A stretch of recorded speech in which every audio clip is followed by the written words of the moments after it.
up-to-the-minute and relevant news in local and international maritime trade. This is Nimasa This Week. Hello and welcome. My name is Ireti Aladuel. Now, a happy new year to everybody watching today. We're wishing you God's guidance and prosperity throughout the year 2014. Now, the outgoing year was a very eventful one in the maritime industry, and Nimasa made giant strides in every aspect of her mandate. Now, we've decided as we begin to go into the new year to do some stock taking of the outgoing year. Now, in this two-part series, we will be bringing you highlights of the landmark events that took place within the maritime industry in the year 2013.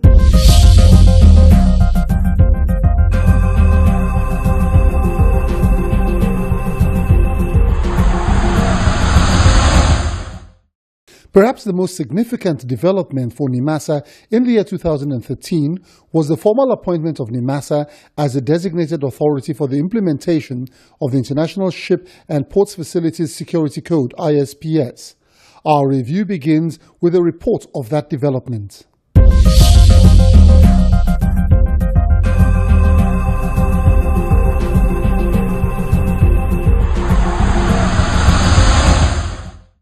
Following the horrific events of September 11, 2001, when terrorists struck the United States, a renewed urgency to guard against such attacks prompted the International Maritime Organization to come up with the International Ship and Port Facility Security ISPS Code to secure ship and port facilities against any security threats, be they of a criminal or terrorist nature.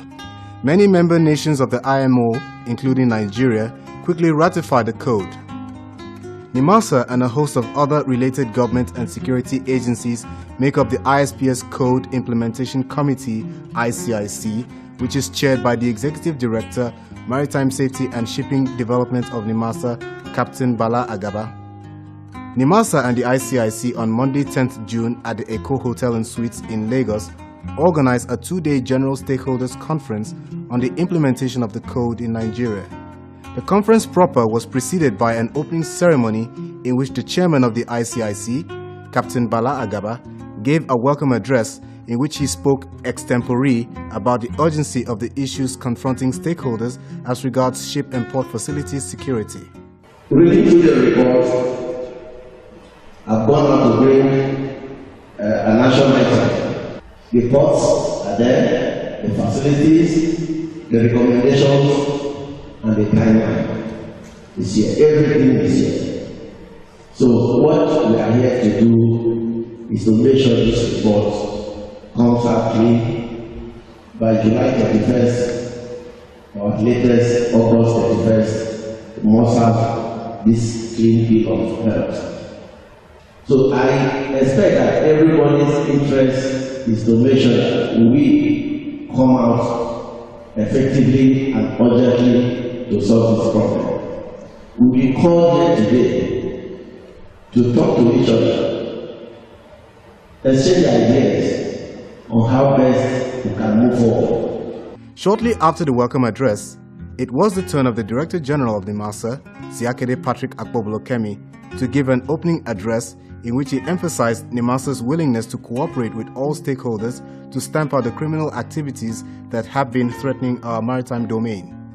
The effective implementation of the ISPS code by Nimasa requires the cooperation of key government stakeholders at the highest level. I am greatly delighted to acknowledge that we have the cooperation and support of the Nigerian Navy, the Nigerian Ports Authority, and the Nigerian National Petroleum Corporation. Nimasa, in fulfillment of its responsibility as the designated authority for the ISPS code implementation, will make enforcement and governance top on its agenda. With your support and cooperation, I am confident that we will make such great strides that our commitment to this global mandate will not be in doubt or be called into question. We will vigorously pursue ISPS code implementation by raising the security standards, of all port facilities in our country and ships that bear our nation's flag. The National Security Advisor was represented by a director in the Office of the National Security Advisor, Uwe Isangedigi. In his speech, he underscored the need for everyone, regardless of whether or not they are members of the security structure, to be vigilant. The NSA also suggested that the outcome of the conference should be extensively publicized so as to sensitize all stakeholders on the need to be security conscious. Following the NSA's speech, the Senior Special Assistant to the President on Maritime Matters, Leke Oyewole, then took the floor and officially informed the gathering of the dissolution of the Presidential Implementation Committee on Maritime Security (PICOMS) and the appointment of Nimasa as the designated authority to coordinate the implementation of the ISPS code. Nimasa is now the designated authority and officially, and nobody is contesting that. That on its own spells enormous responsibility of the agency. Goodwill messages from some key institutions were read out by their representatives who attended the conference. They include messages from the Nigerian National Petroleum Corporation and the Nigerian Ports Authority.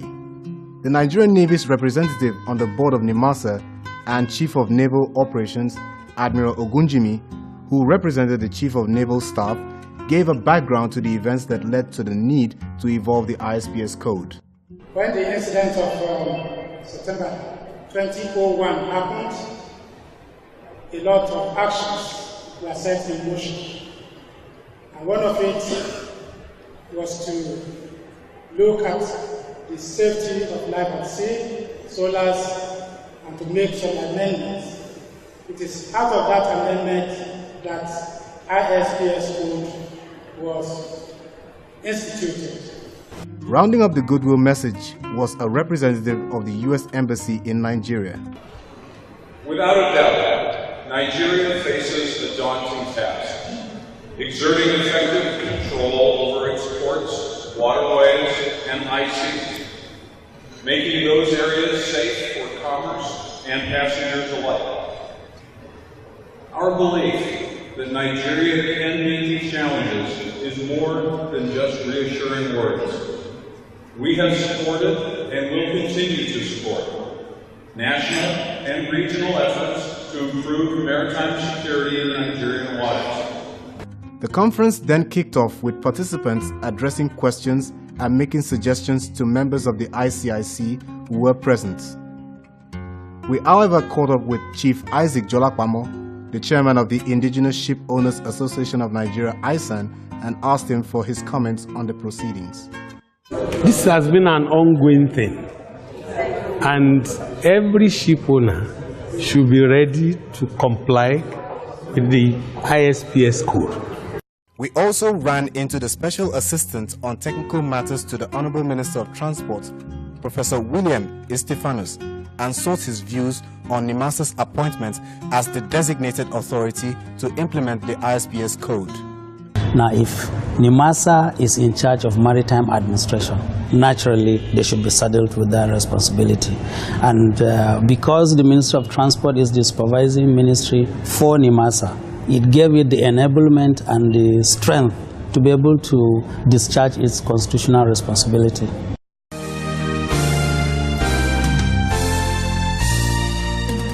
Maritime security and cabotage services also got a boost in the year 2013 as 3 brand new patrol vessels were acquired to complement the agency's activities.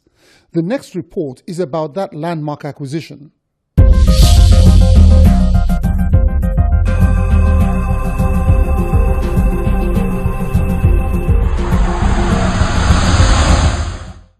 Maritime administration and safety in Nigeria received a boost with the acquisition of 3 vessels by the Nigerian Maritime Administration and Safety Agency, Nimasa. The medium-range vessels, which are chiefly meant for search and rescue operations, are capable of carrying out other functions such as maritime security patrol. The head of Search and Rescue Department of Nimasa, retired Commander Ilyas Ubako, gave a detailed explanation about the functions of the vessels. The Maritime Guard vessels are not to operate in isolation as they are to be attached to mother ships. They are supposed to be attached to the mother ship. There will be anchor off 40 nautical miles from Lagos, Fairway Boy. And similarly, one other one will be anchored off probably 30 nautical miles from Bonny, Fairway Boy. And then, of course, in Calabar area, it will be anchored off also some few nautical miles. And what these medium-range vessels do is that they attach to these mother ships that are stationed in three locations, namely Lagos, Port Harcourt, and Calabar area. And what they do is that for any incident, they will be they are having monitoring, AIS systems on board, and also other, navigational aids that will assist. So if for any reason there is an attack, they will be detached from the mother ship, and then they will go on hot pursuit. And this is done usually in Coast Guard duties, namely in the U.S. Coast Guard.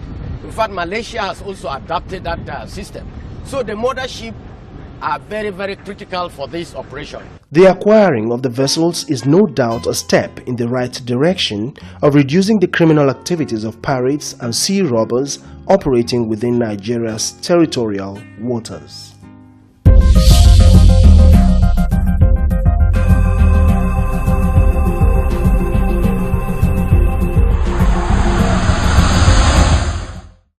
Now, welcome back. As you can see, quite a bit took place in the year 2013. There was a lot of capacity building, a lot of new things and innovations took place. But don't go away. After the break, we'll be bringing you more highlights of the year 2013. Nimasa, Nigerian Maritime Administration and Safety Agency. For Obonga shipping registration, no. Nimasa, commercial shipping, no. Nimasa, maritime labor, The Nigerian Maritime Administration and Safety Agency, Nimasa, the nation's maritime watchdog, established to promote maritime safety, security, commercial shipping, and regulate maritime pollution. Nimasa is well positioned and committed to take the development and standardization of Nigeria's maritime industry to greater heights. Are you interested in the local or international commercial shipping business or in seafaring and do not know what to do or how to go about it? Nimasa will guide and see you through. Sea pirates, oil thieves, and all forms of dubious and illegal business on Nigeria's maritime domain have no hiding place because Nimasa's eagle eyes will locate or catch up with you. For Nimasa, it is zero tolerance to sea pollution as all abandoned ships and wrecks on Nigeria's waterways which pose danger to sea transportation will be cleared. Nimasa, promoting safe and secure maritime environment.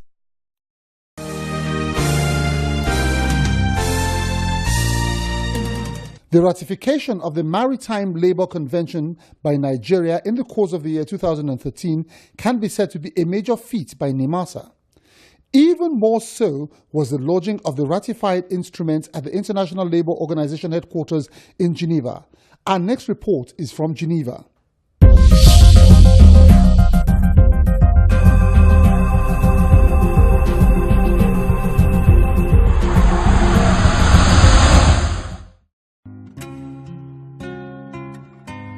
The ILO's Maritime Labour Convention 2006 provides comprehensive rights and protection at work for the world's more than 1.2 million seafarers.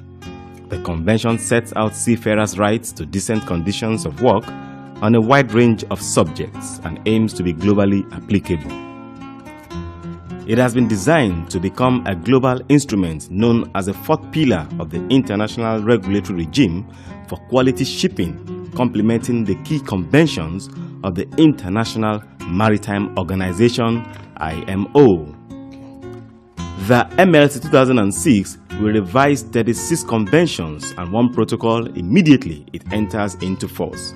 The Director General of the ILO, Mr. Guy Ryder, described the presentation of Nigeria's instrument of ratification to the organization as the highlight of the 102nd session, which took place in Geneva, Switzerland. The Minister of Labour and Productivity, Chief Emeka Wogu, led Nigeria's delegation, which included the DG Nimasa, Mr. Ziakedia Kubulukemi, who was represented by the agency's Executive Director, Maritime Labour and Cabotage Services, Barrister Callistus Obi, Nimasa board member Mrs. Teresa Brima, officials of the Transport and Labour and Productivity Ministries, members of the National Assembly, organized labour and other stakeholders were in attendance. Speaking to journalists shortly after handing over the ratification instrument to the DG-ILO, the Honourable Minister of Labour and Productivity, Chief Meka Wogu, noted that the quest to provide decent and productive jobs for the teeming youths of Nigeria was the reason the President Jonathan administration demonstrated exemplary commitment to the ratification of the MLC 2006. In my speech, in my statement on behalf of the Nigerian delegation, I stated what the Nigerian government is doing vis-à-vis the transformation agenda of Mr. President, which is being fully implemented and which includes the concerns of ILO for this year's 102 conference. And again, I mentioned, I talked about the midterm report of Mr. President, which is all encapsulating of all we've been doing in the country.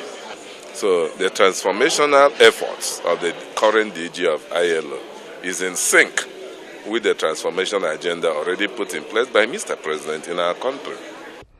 On his part, DG's Nimasa representative, the agency's Executive Director, Maritime Labour and Cabotage Services, Barrister Callistus Obi, described the ratification of the convention by Nigeria as a watershed in the Nigerian maritime sector.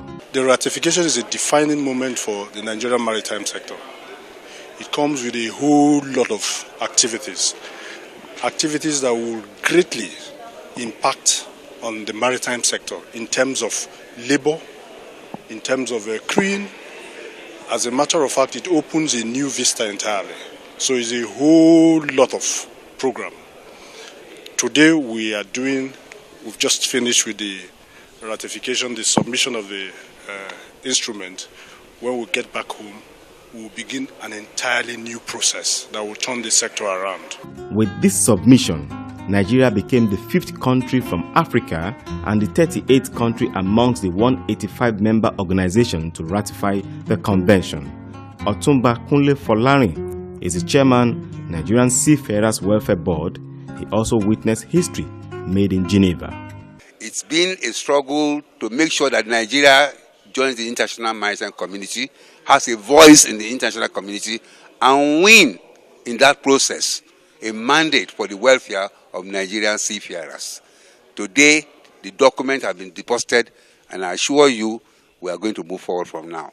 Alhaji Isa Baba, the immediate past director of Maritime Labour Services of Nimasa, could not hide his joy at the success story of the agency, expressing gratitude to the present management of Nimasa.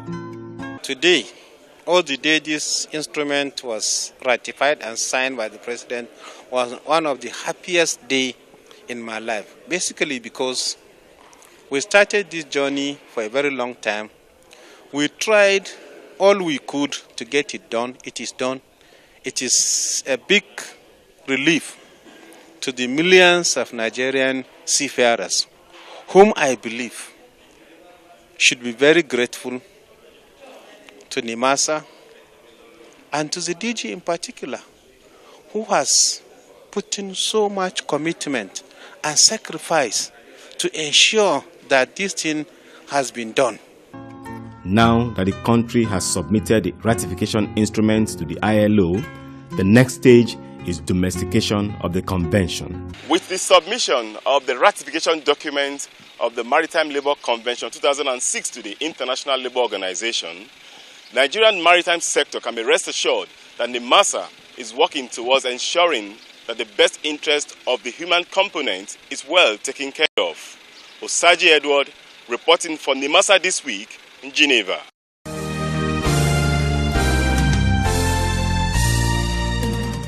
You're still watching Nimasa This Week. Don't go away. The program continues with another illuminating report.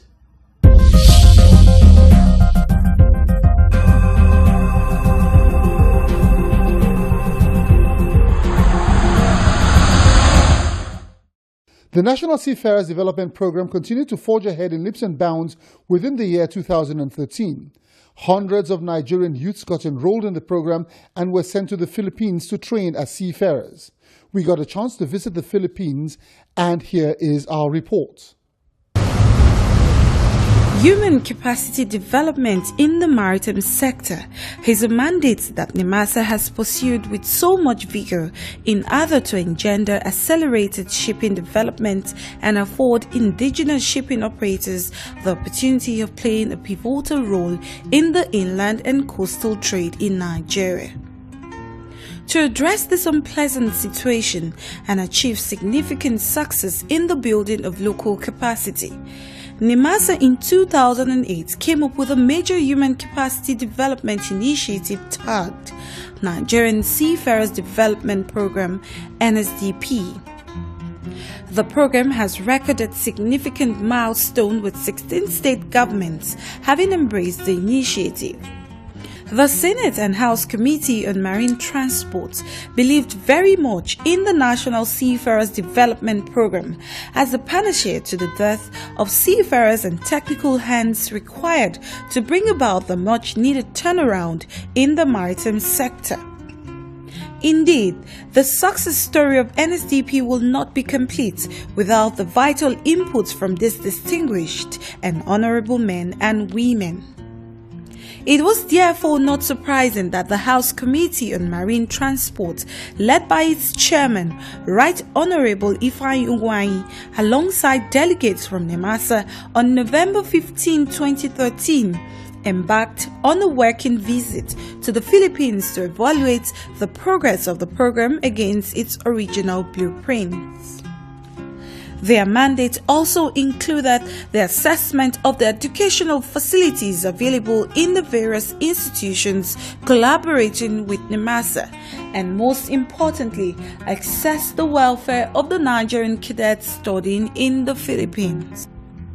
On November 18, 2013, the visiting lawmakers took a facility tour to the University of Perpetual Help in Las Piñas and Laguna.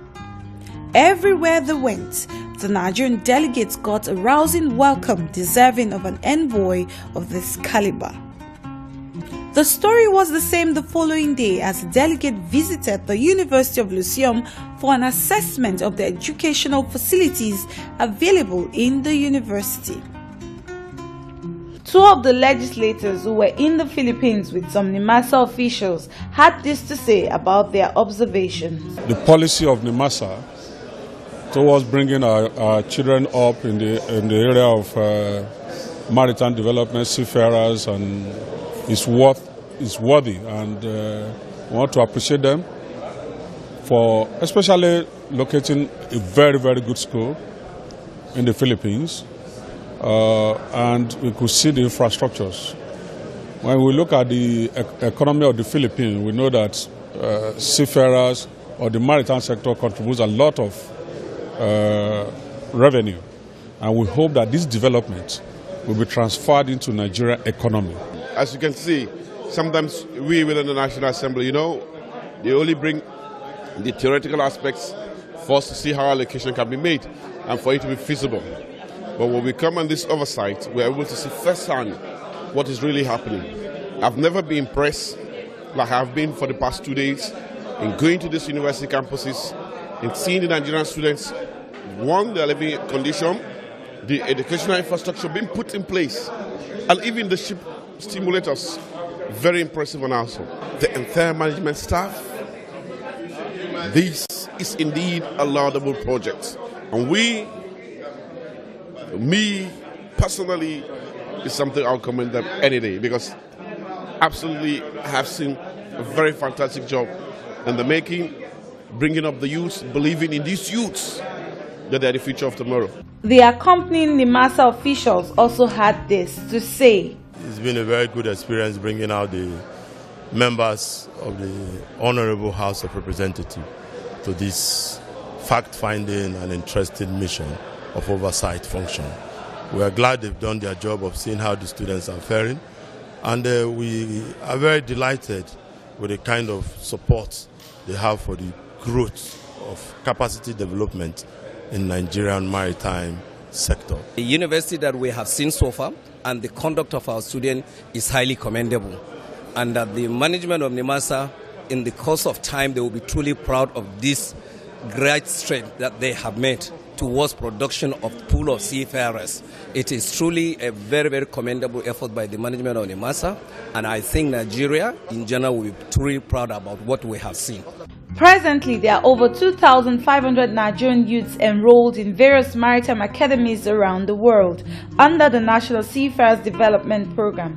Nimasa plans to have 5,000 cadets in the program by 2015 and 10,000 cadets by the year 2020 as a means of addressing the manpower shortfall in the maritime industry in Nigeria.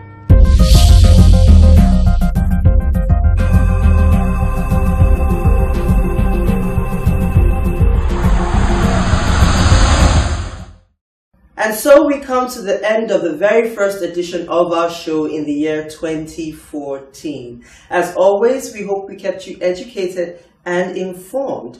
Now, please don't forget, Nimasa This Week is an interactive show. We want to respond to your questions, your comments, and even your criticisms. All you need to do is send an email to the address currently showing on your screen. Now, I'm going to be here same time, same station next week. Until then, we're wishing you smooth sailing and bon voyage.